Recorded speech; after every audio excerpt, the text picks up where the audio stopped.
प्रधानमंत्री नरेंद्र मोदी की मुरीद हो चुकी है। प्रधानमंत्री नरेंद्र मोदी की लोकप्रियता जिस तरह से बढ़ती जा रही है, विश्व के तमाम नेता उनके मुरीद नजर आ रहे हैं। लेकिन यह बात आतंकिस्तान और चीन को पच नहीं रही है। यही कारण है कि अनर्गल बातें भी उनकी तरफ से होती नजर आ रही है, मगर कद जो है वो पीएम का लगातार बढ़ता दिखाई दे रहा है। ये रिपोर्ट आपको दिखाते हैं।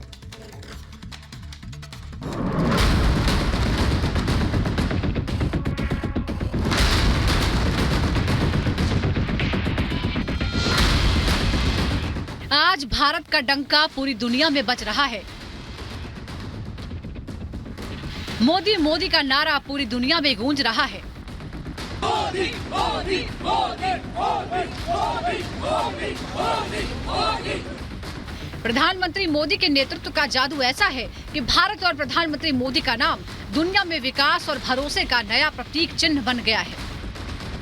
अमेरिका हैरान है, चीन परेशान है, सारे अरब देश पीएम मोदी के नेतृत्व के कायल बन गए हैं। अरब देशों और भारत की दोस्ती उस ऐतिहासिक दौर में पहुंच गई है जहां भारत से संबंध कायम करने के लिए गल्फ देश भारत की तरफ दोस्ती का हाथ बढ़ा रहे हैं। भारत सऊदी अरब का संबंध हो या फिर भारत कतर के बीच की दोस्ती की बात, या फिर भारत यूएई के बीच ऐतिहासिक साझेदारी, प्रधानमंत्री मोदी के नेतृत्व में अरब देशों से हमारे रिश्ते नई ऊंचाइयां छू रहे हैं। यूएई के राष्ट्रपति शेख मोहम्मद बिन जायद अल नहान का बतौर मेहमान आज भारत दौरे पर आना भारत यूएई के बीच गहरे हो रहे उसी भरोसे का प्रतीक है। जानकारी के मुताबिक भारत को अपना करीबी साझेदार मानने वाले यूएई के राष्ट्रपति अपने भारत दौरे पर इस बार प्रधानमंत्री मोदी के साथ एयरपोर्ट से साबरमती आश्रम तक रोड शो भी करेंगे और एक साथ कई कार्यक्रमों में हिस्सा लेंगे और कई अहम समझौतों पर हस्ताक्षर भी करेंगे। भारत दौरे पर यूएई के राष्ट्रपति मुलाकात होगी, क्या बात होगी? आपको बता दें कि यूं तो भारत और यूएई के बीच कारोबारी संबंध पहले से ही कई $100 करोड़ का है, लेकिन उम्मीद जताई जा रही है कि यूएई के राष्ट्रपति इस बार भी कई समझौतों को अंतिम रूप देंगे। हालांकि भारत यूएई के बीच का संबंध किसी कारोबार का मोहताज नहीं है। दोनों देशों के बीच सांस्कृतिक संबंध भी बेहद मजबूत है, जिसकी तस्दीक अबू धाबी में बन रहा भव्य स्वामी नारायण मंदिर है, जिसे यूएई ने हिंदू आस्था को ध्यान में रखकर न सिर्फ बनाने की अनुमति दी, बल्कि प्रधानमंत्री मोदी के सर्वधर्म सर्व संप्रदाय की नीति को आगे बढ़ाने का भी काम किया। भारत और यूएई के बीच के संबंध कितने मजबूत हैं, इसका अंदाजा आप इस बात से लगा सकते हैं कि जम्मू कश्मीर से 370 हटाने के बाद यूएई ने ही अंतर्राष्ट्रीय मुस्लिम मंच पर पाकिस्तानी प्रोपेगेंडा की हवा निकाल दी थी और भारत का साथ देते हुए कहा था कि जम्मू कश्मीर भारत का अभिन्न अंग है। यही वजह है कि प्रधानमंत्री मोदी भी यूएई को काफी महत्व देते हैं। इसी कड़ी में पीएम अगले महीने यूएई भी जाने वाले हैं, जब वो अबू धाबी में बन रहे स्वामी नारायण मंदिर के उद्घाटन समारोह में शामिल होंगे। वह यूएई के राष्ट्रपति समेत कई शख्सियतों के साथ जरूरी मुलाकात भी करेंगे। लेकिन वर्ल्ड लीडर के तौर पर पीएम मोदी की कामयाबी गल्फ में इतनी ही नहीं है। कतर में दिखा मोदी की कूटनीति का दम, 8 पूर्व नौसैनिकों की मौत की सजा कम हुई। पीएम मोदी की कूटनीति का दम कतर में भी दिख चुका है। ज्यादा दिन नहीं बीते जब विरोधियों ने कतर में भारत के पूर्व 8 नौसैनिकों को दी जा रही मौत की सजा पर सरकार को घेरने की कोशिश की थी, लेकिन इस मामले में विपक्ष के लगातार निशाना बनाए जाने के बावजूद पीएम ने इस मुद्दे पर कुछ भी नहीं कहा। और इस खबर को आए 1 हफ्ता भी नहीं गुजरा था कि कतर से आई एक और खबर ने विरोधियों की जुबान पर ताला लगा दिया। ये भारत की कूटनीति का ही दम है कि कतर ने फौरन मामले को तूल पकड़ता देख भारत के सभी 8 पूर्व नौसैनिकों की मौत की सजा को कम कर दिया। दरअसल भारत को असंतुष्ट करने का जोखिम इस वक्त दुनिया में कोई नहीं लेना चाहता, क्योंकि प्रधानमंत्री मोदी पूरी दुनिया को ये संदेश दे चुके हैं कि अगर तरक्की और विकास की यात्रा पर आगे बढ़ना है तो भारत को साथ लेकर चलना ही होगा। सऊदी अरब भी अब बात नहीं है। दुनिया को तेल की ताकत से दबा कर रखने वाला सऊदी भी पीएम मोदी का मुरीद है। ये पीएम के नेतृत्व की ही क्षमता है कि सऊदी न सिर्फ भारत के साथ अरबों डॉलर का कारोबार कर रहा है, बल्कि उसने हज यात्रा पर सऊदी आने वाले हज यात्रियों को लेकर भारत के साथ अहम समझौता भी किया है, जिसके तहत अब सऊदी अरब ने मक्का आने वाले भारतीय हज यात्रियों की संख्या में बढ़ोतरी कर दी है। पीएम मोदी की कूटनीति, उनकी सूझबूझ और उनके दांवपेच का दम पूरी दुनिया देख चुकी है। और अब सबसे बड़ी बात यह है कि भारत के दुश्मन भी मां भारती के इस लाल की कामयाबी देखकर मुंह बाए खड़े नजर आते हैं। Bureau report, Republic Bharat. वहीं अमेरिका के टेक्सास में एक होटल में धमाके का मामला सामने आया है। धमाका इतना जोरदार था कि 21 लोग इसमें घायल होने की जानकारी मिली है। पूरी घटना इस 1 मिनट की रिपोर्ट में आपको दिखाते हैं।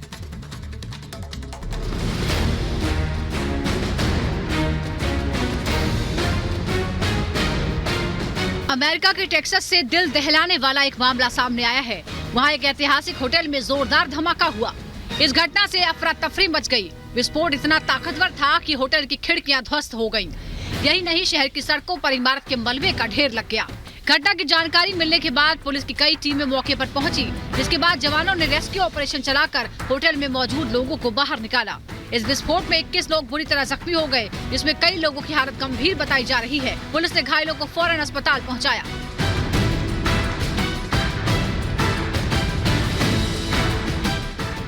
बताया गया है कि होटल में जोरदार धमाका प्राकृतिक गैस के रिसाव की वजह से हुआ।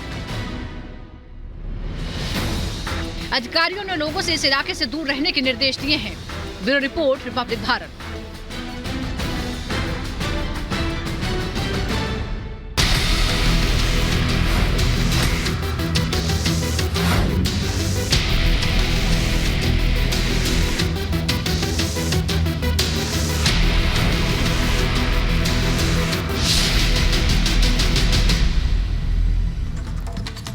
और अब भारत की ताकत की बात करते हैं। भारत कभी किसी का एहसान नहीं लेता, बल्कि दूसरों पर करता है और उसका कभी जिक्र भी नहीं करता। मालदीव्स को लेकर भी भारत का रुख यही रहा है। अनगिनत मौके ऐसे आए जब भारत ने मदद की मालदीव की। अगर भारत मदद ना करता तो मालदीव का नाम खत्म हो जाता। लेकिन जो नए राष्ट्रपति आए हैं मोहम्मद मुइज़्ज़ू, उनको चीन ज्यादा प्यारा है और चीन के हाथों की कठपुतली बन गए हैं। उन्हें समझ नहीं आ रहा है कि भारत से पंगा लेना कितना भारी पड़ सकता है। लेकिन अब जो हालात बने हुए हैं, ऐसा लगता है कि जल्दी ही उनके होश ठिकाने आने वाले हैं। पूरी खबर इस विशेष रिपोर्ट में आपको दिखाते हैं।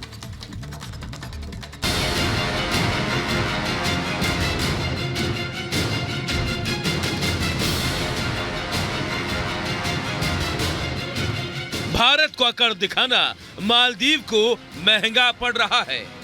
भारत विरोध के दम पर सत्ता में आए राष्ट्रपति मोहम्मद मुइज़्ज़ू को इस कदर बैकफुट पर आना पड़ा कि उन्हें अपने ही 3 खास मंत्रियों को बर्खास्त करना पड़ा। बावजूद इसके भारतीय पर्यटकों का गुस्सा कम होने का नाम नहीं ले रहा। भारतीय पर्यटक मालदीव की ट्रिप कैंसिल कर रहे हैं और इसका नुकसान सीधे वहां की अर्थव्यवस्था पर पड़ रहा है। दावा किया जा रहा है कि विवाद शुरू होने के बाद से अब तक वहां जाने वाली सैकड़ों फ्लाइट कैंसिल की जा चुकी है, जबकि पर्यटक वहां लगातार अपनी होटल बुकिंग्स भी रद्द करा रहे हैं। मालदीव पर बायकॉट की मार, 2300 flight ticket cancel, 8000 hotel booking रद्द। हालांकि ये दावा कितना प्रमाणिक है, इसे लेकर आधिकारिक तौर पर कोई जानकारी सामने नहीं आई है। लेकिन इतना तय है कि जिस तरह से भारत में मालदीव की मौजूदा सरकार के खिलाफ माहौल बना है, आने वाले कुछ दिनों में मालदीव की अर्थव्यवस्था पर इसका असर पड़ना तय है। क्योंकि इस बात से इनकार नहीं किया जा सकता कि मालदीव भारतीयों के बीच काफी पॉपुलर टूरिस्ट डेस्टिनेशन है और मालदीव का पर्यटन मंत्रालय भी इस सच्चाई को जानता है। वहां के पर्यटन मंत्रालय की रिपोर्ट बताती है कि मालदीव जाने वाले सबसे ज्यादा भारतीय टूरिस्ट हैं। दिसंबर 23 तक 2,09,198 भारतीय पर्यटक मालदीव पहुंचे। 2,09,146 रूसी पर्यटक भी मालदीव गए। मालदीव जाने वालों में तीसरे नंबर पर चीन है। चीन के 1,87,118 पर्यटक ही पिछले साल मालदीव आए। यही वजह है कि अब मालदीव में भी चीन का तलवा चाटने वाले राष्ट्रपति मुइज़्ज़ू के खिलाफ माहौल बन रहा है। खबरें आ रही हैं कि वहां के संसद में विपक्षी दलों के नेता अली अजीम ने भारत विरोधी राष्ट्रपति मोहम्मद मुइज़्ज़ू को पद से हटाने की मांग कर दी है। उन्होंने मुइज़्ज़ू सरकार पर मालदीव के लोगों को संकट में डालने का आरोप लगाया है। अली अजीम ने संसद में ऐलान किया कि विपक्षी दल मुइज़्ज़ू सरकार के खिलाफ अविश्वास प्रस्ताव लाने की तैयारी में है, जिसके लिए उन्हें बाकी सांसदों के समर्थन की भी जरूरत है। हालांकि ये कहना मुश्किल है कि मुइज़्ज़ू सरकार के खिलाफ अविश्वास प्रस्ताव लाने की विपक्ष की कोशिशें वहां सफल होंगी या फिर नहीं। लेकिन इतना तय है कि मालदीव की राजनीति में भारत विरोधी गतिविधि के चलते इस वक्त तूफान आया हुआ है। लेकिन दिलचस्प ये है कि जिस चीन की शह पर मालदीव में भारत विरोधी एजेंडा चलाने के बाद मालदीव के राष्ट्रपति मुइज़्ज़ू चीन पहुंचे थे, वहां भी उल्टा चीन ने मुइजू को पुचकारने के बजाय भारत से संबंध बनाए रखने की नसीहत दी। चीनी अखबार ग्लोबल टाइम्स के मुताबिक चीन की सरकार ने मुइजू को कहा है कि चीन मालदीव और भारत के बीच मैत्रीपूर्ण और सहयोगात्मक संबंधों का सम्मान करता है। चीन मालदीव को नई दिल्ली के साथ अच्छे संबंध बनाए रखने के महत्व से अच्छी तरह वाकिफ है। बीजिंग ने कभी भी चीन और भारत के बीच विवादों के कारण मालदीव को भारत को अस्वीकार करने के लिए नहीं कहा। न ही चीन मालदीव और भारत के बीच सहयोग को किसी तरह के खतरे के रूप में देखता है। चीन भारत और मालदीव के बीच द्विपक्षीय सहयोग करने का भी इच्छुक है। इसमें दो राय नहीं है कि ग्लोबल टाइम्स के हवाले से चीन की तरफ से आई ये सफाई ये भी जाहिर कर रही है कि इस विवाद की जड़ में चीन ही है, जिसकी शह पर मालदीव की मुइजू सरकार ने भारत विरोधी एजेंडे को बढ़ावा दिया, जिसके अंजाम का डर अब पूरे एशिया में महामारी की तरह फैल रही है। खासकर मालदीव का टूरिज्म इंडस्ट्री एसोसिएशन चीनी गठजोड़ वाली मुइजू सरकार से बेहद खफा है। उन्होंने आधिकारिक बयान जारी करके प्रधानमंत्री मोदी और भारतीय लोगों के खिलाफ सोशल मीडिया पर की गई आपत्तिजनक पोस्ट की निंदा की। तो वहीं दूसरी तरफ चीन की हाथों का खिलौना बने मालदीव सरकार की हिमाकत के बाद इजराइल ने भी लक्षद्वीप को नए ग्लोबल टूरिस्ट डेस्टिनेशन के तौर पर विकसित करने में अपना पूरा सहयोग देने का वादा किया है। इजरायली राजनयिक ने सोशल मीडिया एक्स पर पोस्ट करते हुए कहा कि लक्षद्वीप को एक नए टूरिस्ट डेस्टिनेशन के तौर पर विकसित करने के प्रोजेक्ट पर काम करने के लिए इजराइल पूरी तरह से तैयार है।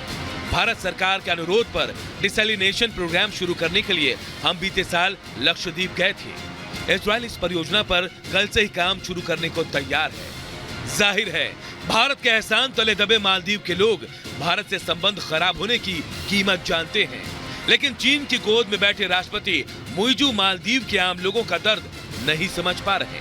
ऐसे में यह भी मुमकिन है कि मालदीव की इस कठपुतली सरकार को कहीं वहां के लोग और विपक्ष ही ना उखाड़ फेंके। Bureau report, Republic Bharat.